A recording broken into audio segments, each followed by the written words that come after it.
شروع اللہ کے نام سے جو بڑا مہربان نہایت رحم والا ہے۔ بسم اللہ الرحمن الرحیم۔ آج محرم کے دن 3 بار یہ سورت پڑھنے والا کروڑ پتی بن جائے گا۔ حضرت علی رضی اللہ تعالیٰ عنہ نے فرمایا، محترم ناظرین، آج محرم کے بابرکت دن جس گھر میں یہ ایک تسبیح پڑھی جائے گی اس گھر کا بچہ بچہ ارب پتی بنے گا۔ یہ موقع پھر سال بعد ملتا ہے، جلدی کر لو۔ آج محرم کے اس بابرکت دن کا ایک ایسا خاص وظیفہ، ایک ایسا با کمال عمل آپ کے حوالے کروں گا جسے پڑھنے والا آج تک کسی حالت سے محروم نہیں رہا۔ اتنا طاقتور وظیفہ، اتنا با کمال وظیفہ کہ جسے پڑھنے والا عرش الہی پر بیٹھے رب سے اپنی ہر حاجت کو پورا کروا لیتا ہے۔ اگر آپ میں سے کوئی بندہ ایسا موجود ہے، کوئی بہن، کوئی بیٹی، کوئی بیٹا ایسا موجود ہے جو اپنے حالات کی وجہ سے پریشان ہے، بے روزگاری کی وجہ سے پریشان ہے، بے اولادی کی وجہ سے، رشتوں میں بندش کی وجہ سے پریشان ہے، تو وہ دنیا جہان کے تمام کام چھوڑ کر آج کے دن صرف ایک تسبیح پڑھ کر دیکھ لیں۔ دور حاضر میں اہل اسلام کی پریشانیوں کی عمومی وجوہات دین سے دوری، اسلامی تعلیمات پر عمل نہ کرنا، اللہ کی ناراضگی اور رسول اکرم صلی اللہ علیہ وسلم کی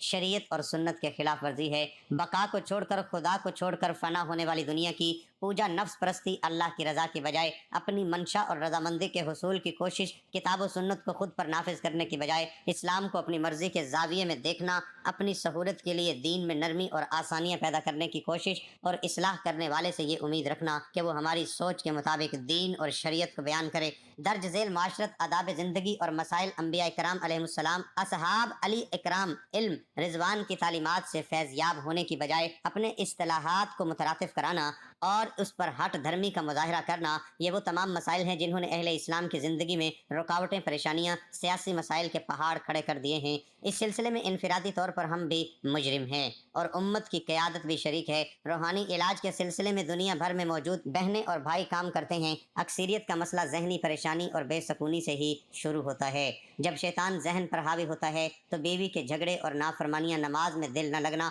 کاروبار میں بے برکتی، شادی اور نکاح میں رکاوٹ، صحت کی خرابی، دماغی کیفیت میں رد و بدل اور بہت کچھ۔ جب کسی کے دل سے رحمت اٹھ جائے، احکام الہی کی خلاف ورزی شروع ہو جائے تو پھر شیطان اپنے راستے ہموار کر لیتا ہے۔ اس ساری کیفیت کو ہمارے لوگ جادو سمجھنا شروع کر دیتے ہیں۔ حقیقت میں یہ جادو نہیں ہوتا بلکہ شیطان کا حملہ ہوتا ہے۔ ناظرین، ایسے لوگ جن چیزوں سے ڈرتے ہیں تو بہت سارے عامل اس پریشانی میں مزید اضافہ کر دیتے ہیں۔ کوئی اسے جنات کا حملہ کہے گا تو کوئی کالا اور سلفی علم۔ اس سے لوگوں کی پریشانی میں شدید اضافہ ہو جاتا ہے۔ لوٹنے والے عامل پیسے مانگتے ہیں اور ہزاروں روپے غرق کر جاتے ہیں۔ حقیقت تو یہ ہے کہ ان ساری پریشانی سے نجات کے لیے قرآن و سنت کے مطابق اولیاء کاملین کے فرمان پر عمل کر کے نجات حاصل کی جا سکتی ہے۔ بنیادی طور پر ان مسائل میں مبتلا لوگوں کو اللہ کے قریب لانے کی ضرورت ہوتی ہے۔ ایسے لوگوں کو اگر کلمہ پڑھنے کی ہدایت کر دی جائے اور قرآن کریم کی لمبی لمبی صورتیں پڑھنے کو بتا دی جائیں، وہ کبھی بھی اس پر عمل نہیں کریں گے۔ جو بندہ نماز کے لیے وضو کرنے کو تیار ہی نہیں، وہ لمبے لمبے وظائف کیسے کرے گا؟ ان کو ابتدائی طور پر توبہ و استغفار کی طرف لایا جائے اور کسی ولی کامل کی بارگاہ سے اس کی بھلائی کی دعا کرائی جائے تاکہ ان کے دل کی حالت بدلے، تاکہ وہ ہدایت پا جائیں۔ رسول اللہ صلی اللہ علیہ وسلم نے فرمایا، اللہ پاک کے پسندیدہ مہینوں میں محرم کا مہینہ ہے۔ یہ اللہ پاک کا مہینہ ہے۔ جس نے اللہ پاک کے مہینے کی تعظیم کی، اس نے اللہ پاک کے حکم کی تعظیم کی، اور اس نے خدا تعالیٰ کے حکم کی تعظیم کی، اللہ پاک اس کو نعمتوں والے باغ میں داخل کرے گا اور اس کے لیے اپنی بڑی رضا اور واجب کرے گا۔ میں نے تمام بزرگوں سے سبق سیکھا ہے کہ ذہنی، نفسیاتی اور معاشرتی مسائل کے شکار ہر انسان کو اللہ کے قریب لاؤ، توبہ استغفار کی طرف راغب کرو۔ اس سلسلے میں استغفار کی کثرت اور تیسرا کلمے کا ورد اکثر ثابت ہوا۔ تیسرا کلمہ کیا ہے؟ اس کی برکات کیا ہیں؟ علماء اکرام نے اس کا تجزیہ کرتے ہوئے لکھا ہے کہ حضرت ابن عباس رضی اللہ تعالیٰ عنہ فرماتے ہیں کہ اللہ تعالیٰ نے عرش بنایا اور فرشتوں کو اس سے اٹھانے کا حکم دیا تو فرشتوں کو عرش پر بہت وزنی محسوس ہوا۔ اس وقت فرشتوں کو سبحان اللہ پڑھنے کو کہا، چنانچہ اس کو پڑھتے ہی عرش اٹھانا آسان ہو گیا۔ فرشتے اس کلمے کو پڑھتے رہے یہاں تک کہ حضرت آدم علیہ السلام وجود میں آئے اور ان کو چھینک آئی تو الحمدللہ پڑھنے کا حکم دیا۔ فرشتوں نے یہ کلمہ سنا، سبحان اللہ کے ساتھ الحمدللہ بھی پڑھنے لگے۔ حضرت نوح علیہ السلام کا زمانہ آیا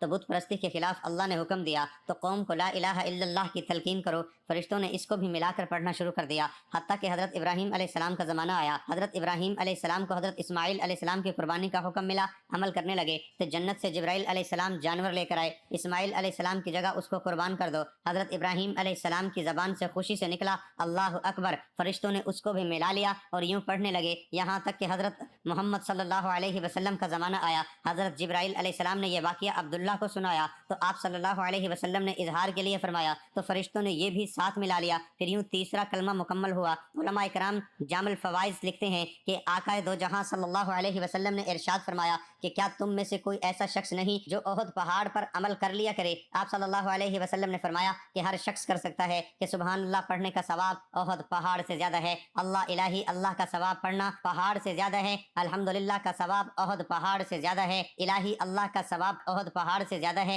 الحمدللہ کا ثواب احد پہاڑ سے زیادہ ہے، اللہ اکبر کا ثواب احد پہاڑ سے زیادہ ہے۔ رسول رحمت صلی اللہ علیہ وسلم کی زبان مبارک اور پھر اولیاء اللہ کے عمل سے ثابت ہوا کہ اس میں کوئی انمول خزانہ ضرور چھپا ہوا ہے۔ مدینے والا آقا دو جہاں صلی اللہ علیہ وسلم نے اس میں موجود کلمات کو احد جیسے بلند مرتبے پہاڑ سے بھی زیادہ بابرکت قرار دیا۔ ناظرین، بزرگان دین نے اس کے بہت سے فوائد فضائل لکھے ہیں، اپنے تجربات پیش کرتا ہوں۔ میں نے خود اپنی زندگی میں آزمایا اور آپ تک ہزاروں لوگوں کو بتا چکا ہوں، الحمدللہ برکت نصیب ہوئی۔ اگر کہیں کمی ہو تو وہ اپنے یقین اور اعتماد میں ہوتی ہے۔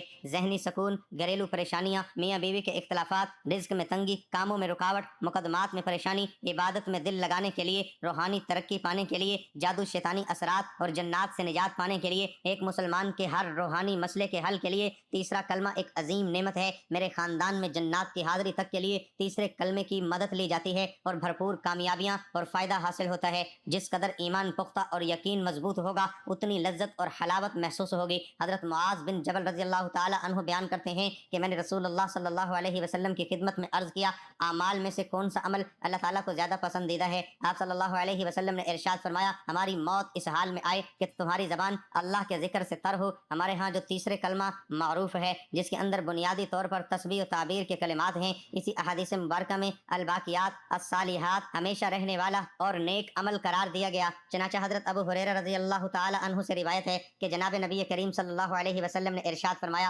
اپنی حفاظت کا انتظام کرو۔ کسی نے پوچھا، یا رسول اللہ صلی اللہ علیہ وسلم، کسی دشمن کے حملے سے جو درپیش ہے؟ حضور صلی اللہ علیہ وسلم نے فرمایا، نہیں، بلکہ جہنم کی آگ سے حفاظت کا انتظام کرو۔ یہ کلمات قیامت کے دن آگے پڑھنے والے کلمات ہیں، یعنی یہ کلمات سفارش کریں گے یا آگے بڑھانے والے ہیں کہ پڑھنے والے کو جنت کی طرف بڑھاتے ہیں، اور پیچھے رہنے والے ہیں کہ سفارش کریں اور نجات دلانے والے ہیں۔ یہی واقعہ صالحات ہے۔ منصف ابن ابی شیبہ میں حضرت عبداللہ بن ابی عفا رضی اللہ تعالی عنہ سے روایت ہے کہ ایک شخص نبی کریم صلی اللہ علیہ وسلم کے پاس آیا اور کہنے لگا کہ میں قرآن پڑھنے کی استطاعت نہیں رکھتا، آپ مجھے کچھ ایسا عمل سکھا دیں جو مجھے قرآن کی جگہ کفایت کر جائے۔ تو آپ صلی اللہ علیہ وسلم نے ارشاد فرمایا کہ سبحان اللہ والحمد للہ ولا الہ الا اللہ واللہ اکبر۔ اور منصب ابن ابی شیبہ ہی میں حضرت حسن بصری رحمۃ اللہ علیہ سے مراسلہ روایت ہے کہ آپ علیہ السلام نے فرمایا، دین میں 30 مرتبہ یہ کلمہ کہنا ایسا صدقہ ہے جو آسمان اور زمین کے درمیان کو بھر دیتا ہے۔ حضرت عبداللہ بن عمرہ بنوی ہے کہ نبی کریم صلی اللہ علیہ وسلم نے ارشاد فرمایا،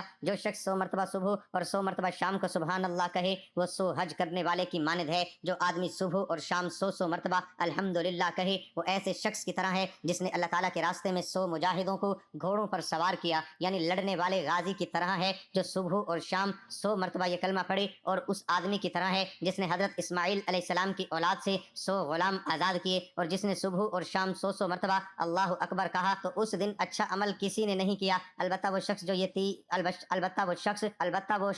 جو یہ تعلیمات اس طرح کہے یا اس سے زیادہ بار کہے۔ حضرت ابو موسیٰ رضی اللہ تعالی عنہ سے روایت ہے کہ نبی کریم صلی اللہ علیہ وسلم نے مجھ سے فرمایا، کیا آپ کو ایک ایسا کلمہ نہ بتاؤں جو جنت کے خزانوں میں سے ایک خزانہ ہے؟ میں نے عرض کیا، یا رسول اللہ صلی اللہ علیہ وسلم ضرور بتائیں۔ آپ نے فرمایا، وہ تیسرا کلمہ ہے۔ ابو ہریرہ رضی اللہ تعالی عنہ سے روایت ہے کہ جناب نبی کریم صلی اللہ علیہ وسلم نے فرمایا، کثرت سے پڑھا کرو کیونکہ جنت کے خزانوں میں سے ایک خزانہ ہے۔ ناظرین، یہ وظیفہ چھوٹے سے بچے کو بھی آتا ہے۔ یہ وظیفہ اتنا خاص ہے، آپ اپنے گھر میں موجود رب کے سامنے گھر میں سکون اور برکت، رزق اور دولت میں فراوانی کے لیے پڑھ لیں تو آپ کا وظیفہ قبول ہوگا۔ میرا رب بچے کے وظیفے کو بھی قبول فرماتا ہے۔ اگر آپ گھر میں موجود جوان بیٹیاں جو اپنے رشتوں کی وجہ سے پریشان ہیں، ایک بار یہ وظیفہ پڑھ کر دیکھیں، وہ رشتے جن کی وجہ سے آپ پریشان رہتے ہیں وہ رشتہ خود چل کر آپ کے گھر آئیں گے۔ یہ وظیفہ اتنا طاقتور ہے کہ جو نوکری آپ کو مل نہیں رہی، جس کے لیے آپ در در کی ٹھوکریں کھا رہے ہیں، در بدر ٹھوکریں کھا کر سفارشیں کروا کر تنگ آ چکے ہیں، وہ نوکری خود چل کر آپ کے پاس آئے گی، کیونکہ میرا رب جب راضی ہو جاتا ہے،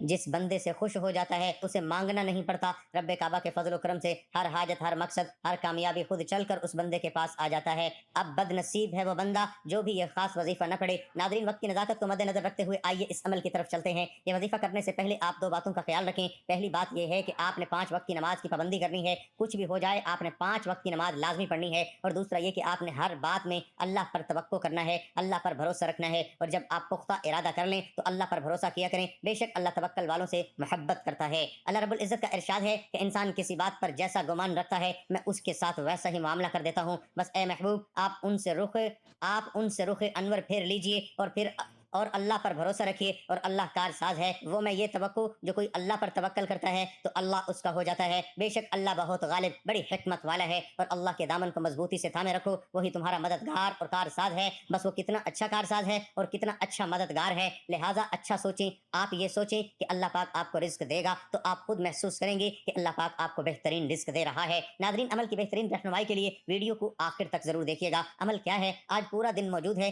کسی بھی نماز کے بعد آپ یہ وظیفہ پڑھ سکتے ہیں، چاہے تو نماز عصر کے بعد پڑھ لیں، چاہے تو رات سونے سے پہلے پڑھ لیں، چاہے تو رات کے 10 بج جائیں 11 بج جائیں، یہ وظیفہ لازمی پڑھنا۔ یہ آپ نے صرف 100 بار پڑھنا ہے۔ ناظرین، یہ چھوٹا سا وظیفہ لیکن اس کے کمالات اتنے زیادہ ہیں کہ پورے سال کی کامیابیاں آپ کے قدموں میں آ جائیں گی۔ سب سے پہلے آپ نے اپنے مقصد کی نیت کرنی ہے۔ آپ کی جو بھی حاجات ہیں، آپ کی جو بھی خواہشات ہیں، جو بھی آپ چاہتے ہیں کہ اللہ تعالیٰ بہت جلد پوری کر دے۔ اگر آپ بے اولاد ہیں اور بے اولادی کے لیے وظیفہ کر رہے ہیں، رزق کی تنگی کے لیے، تنگ دستی کے لیے، یا اولاد کے رشتوں کے لیے یہ عمل کر رہے ہیں، تو سب سے پہلے اپنے ذہن میں اپنا مقصد رکھیں اور کہیں کہ اے اللہ، میں اپنے اس مقصد کی نیت سے یہ وظیفہ پڑھ رہا ہوں۔ نیت کرنے کے بعد نبی کریم صلی اللہ علیہ وسلم کی ذات پر درود پاک 3 بار، 7 بار یا 11 بار پڑھنا ہے۔ درود پاک آپ کوئی سا بھی پڑھ سکتے ہیں، لیکن درود ابراہیمی کی فضیلت سب سے زیادہ ہے، درود ابراہیمی سب سے زیادہ افضل ہے۔ ایک بار ثواب کی نیت سے میرے ساتھ بھی پڑھ لیں۔ اللہم صلی علی محمد وعلی آل محمد کما صلیت علی ابراہیم وعلی آل ابراہیم انک حمید مجید۔ اللہم بارک علی محمد وعلی آل محمد کما بارکت علی ابراہیم وعلی آل ابراہیم انک حمید مجید۔ اب آپ کو رب سے کیا چاہیے؟ آپ قرض سے نجات چاہتے ہیں، من پسند نوکری چاہتے ہیں، من پسند شادی چاہتے ہیں، بے روزگاری کا خاتمہ چاہتے ہیں، گناہوں سے نجات چاہتے ہیں، دنیا کی کوئی بھی حاجت ہے تو نیت کرنے کے بعد پوری طور پر آنکھوں کو بند کر لیجئے اور تیسرا کلمہ پڑھنا ہے۔ آج کے دن اپنے مقصد کی نیت کرنے کے بعد جو بندہ تیسرا کلمہ 100 بار پڑھے گا، میں ایمان سے کہتا ہوں کہ 100 بار تیسرا کلمہ پڑھتے دوران اگر آپ کسی طاقتور دشمن سے نجات چاہتے ہیں، وقت کے حاکم بھی آپ کے قدموں میں آ جائیں گے۔ نوکری، حاجت یا خواہش جن کے لیے انسان پوری زندگی دوڑتا ہے، تگ و دو کرتا ہے، محنت اور مشقت کرتا ہے، یہ تمام چیزیں خود چل کر آپ کے پاس آئیں گی۔ اس کے بعد 3 مرتبہ سورۃ کوثر پڑھنی ہے۔ ناظرین، آج کے دن یہ وظیفہ پڑھنے سے آپ مقناطیس بن جاؤ گے، یہ رزق اور دولت آپ کی طرف ایسے بھاگے گی جیسے کامیابی صرف آپ ہی کے لیے بن گئی ہے۔ میرا بس چلتا تو میں ہر کسی کو اس وظیفے کو کرنے کا کہتا کہ پوری دنیا کے مسلمان یہ وظیفہ کریں۔ بندہ کہتا ہے کہ رب کی عنایت کیا ہے اور رب کی غیبی مدد کیا ہے؟ جو بندہ کھلی آنکھوں سے رب کے کمالات کو، رب کے معجزات کو دیکھنا چاہتا ہے، یقین کامل کے ساتھ اپنے مقصد کی نیت کرنا جو آپ کو لگتا ہے کہ پورا ہو ہی نہیں سکتا۔ ناظرین، مقصد کی نیت کرنے کے بعد تیسرا کلمہ 100 بار پڑھنا ہے، اور جب آپ کی زبان سبحان اللہ والحمد للہ ولا الہ الا اللہ واللہ اکبر ولا حول ولا قوت الا باللہ العلی العظیم نکل رہا ہو، روتے ہوئے، تڑپتے ہوئے، سسکتے ہوئے میرے پیارے رب کعبہ سے مانگتے چلے جائیں، میرا رب عطا فرماتا ہے۔ بندہ رب سے 1 بار مانگتا ہے، میرا رب 70 بار عطا فرماتا ہے۔ اگر آپ اللہ تعالیٰ سے 1 لاکھ بار مانگے، میرا رب 70 لاکھ بار عطا فرمائے گا۔ ناظرین، یہ وظیفہ خود بھی کیجئے، دوسروں کو بھی بتائیے۔ آپ یہ وظیفہ ایک دوسرے کے لیے بھی کر سکتے ہیں۔ آپ جس حاجت کو اپنے ذہن میں رکھو گے، 100 مرتبہ پڑھنے سے میرا رب راضی ہو جائے گا اور ہر مقصد میں کامیابی یقینی ہو جائے گی۔ ناظرین، لوگ وظیفہ بتاتے ہیں، ہمارا مقصد آپ تک وہ وظائف پہنچانا جو آپ کی زندگی کو بدل کر رکھ دیتے ہیں۔ لوگ وظیفہ بتا کر ایک طرف ہو جاتے ہیں، ہم رب سے مانگنا، رب کو منانا اور رب سے اپنی حاجات پوری کروانے کا طریقہ بھی بتاتے ہیں۔ وظیفہ مکمل ہوتے ہی دونوں ہاتھ جوڑ کر اپنے گناہوں کی سچی توبہ کیجئے جب تک دل کو سکون نہ ملے۔ بار بار اپنے گناہوں کی سچی توبہ کیجئے۔ سچی توبہ کے بعد رب سے جتنا مانگو گے، سید کر کے مانگنا، بچوں کی طرح مانگنا، میرا رب اتنا نوازے گا کہ پورا سال کسی اور وظیفے کی ضرورت نہیں پڑے گی۔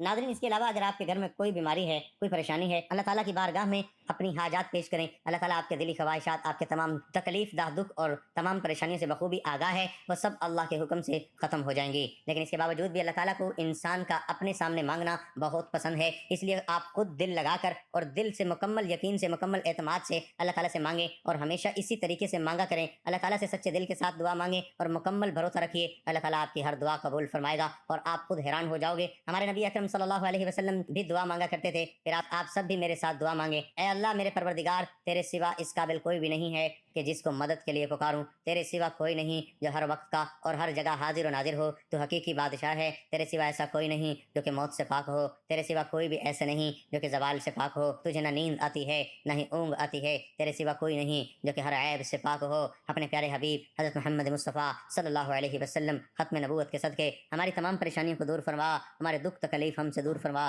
ہماری تمام دلی حاجات کو پورا فرما، آمین ثم آمین۔ دعا ہے کہ اللہ تعالیٰ میرا سنانا اور آپ کا سننا اپنی بارگاہ الہی میں قبول و منظور فرمائے، آمین۔ اللہ تعالیٰ کے 99 ناموں میں سے ایک نام کمنٹ میں لکھ کر ضرور شیئر کریں۔ اللہ ہم سب کا حامی